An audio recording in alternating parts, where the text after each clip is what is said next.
Saudara-saudari yang terkasih, selamat pagi.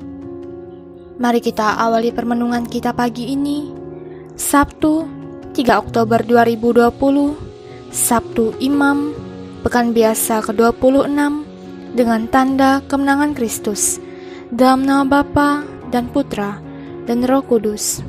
Amin. Pada pagi ini kita akan mendengarkan renungan dari Pastor Cornelius Kulikeban MSC dengan tema Setan Kalah, dari Lukas bab 10 ayat 17 sampai 24. Mendengar kata setan, pikiran kita pasti selalu membayangkan sosok yang seram, menakutkan, dan mengerikan. Karena kita selalu diberi gambaran yang menakutkan tentang setan. Misalnya ada tanduk, ada taring, kukunya sangat panjang, dan seterusnya. Gambaran yang demikian meskipun tidak nyata, tetapi sudah cukup untuk membuat kita takluk di hadapan setan. Artinya, hanya dengan mendengar nama setan saja, kita sudah kalah di hadapannya.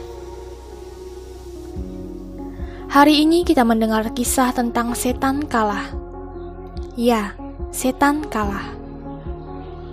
Karena memang demikian semestinya, dia harus kalah. Tetapi karena seringkali kita tidak cukup iman untuk mengalahkannya, maka kita takluk di hadapannya. Misalnya emosi berlebihan, sombong, iri hati, tamak, rakus, dan hawa nafsu. Lalu, bagaimana caranya agar kita dapat mengalahkan setan? Kisah setan kalah menjadi jawabannya, yaitu percaya kepada Yesus. Para rasul berkata, "Tuhan, setan-setan pun takluk kepada kami demi nama-Mu." Dalam Lukas bab 10 ayat 17. Pengalaman para rasul ini sesungguhnya menjadi pengalaman kita juga. Yang paling utama adalah percaya pada Yesus tanpa ragu dan tidak menduakan Yesus. Ada satu kisah lucu yang terjadi di Efesus yang mengisahkan tentang anak-anak Skewa, seorang imam kepala Yahudi, namun disebut Lukas dalam Kisah Para Rasul sebagai tukang jampi, berdasarkan Kisah Para Rasul bab 19 ayat 13 sampai 20. Mereka menggunakan nama Yesus seakan sebagai sebuah mantra untuk mengusir setan. Kata mereka kepada orang yang kerasukan setan, "Aku menyumpahi kamu demi nama Yesus yang diberitakan oleh Paulus." Dan yang terjadi adalah bukan setannya lari karena nama Yesus, tetapi mereka ditampar dan digagahi oleh orang yang kerasukan setan. Kisah di atas menggambarkan bahwa nama Yesus bukanlah sekedar jimat untuk mengalahkan setan, tetapi iman yang sungguh-sungguhlah yang dapat mengalahkan setan. Maka jangan mendua jika ingin mengalahkan setan.